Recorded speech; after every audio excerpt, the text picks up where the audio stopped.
ever wondered what the wind has done for you lately? Well, it might be more than you think. Wind measurements help us make better weather forecasts and track dangerous storms. We can learn how currents affect coastal nutrients and even begin to understand how the atmosphere works and responds to changing climate conditions. But how do you measure the wind at sea? Luckily, we can get a little help from the ocean itself. Wherever the air meets the water, the wind raises waves on the surface. The stronger the wind, the larger the waves, and their direction and speed also tell us about the wind driving them. And the best part, we can see them from space, at least if we know how to look.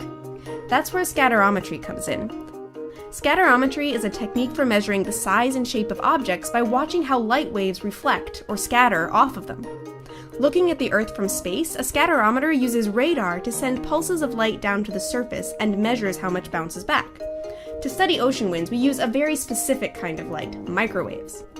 Microwaves have wavelengths between 1 millimeter and 1 meter, and, in case you were wondering, microwave ovens work because those light waves are exactly the right size to agitate the water molecules in your food, heating it up.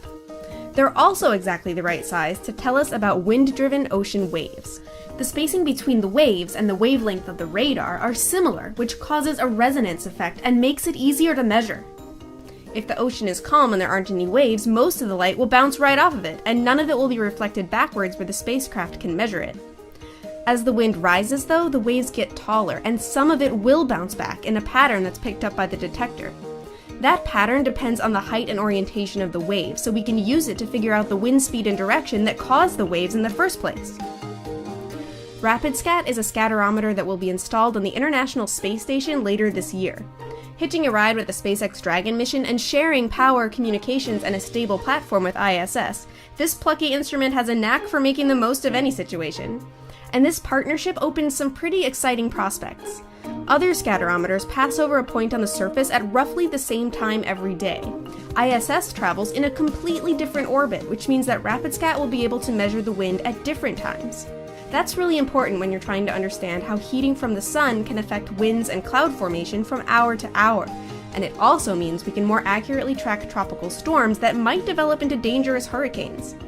Even better, RapidScat's path will cross those of the other scatterometers, allowing for careful calibration of all of the instruments, so we know we're comparing apples to apples when we put it all together. There's still a lot we don't know about our planet, not least of which is what's going on in the atmosphere. But wherever the wind blows, RapidScat will soon be keeping a watchful eye out for all of us.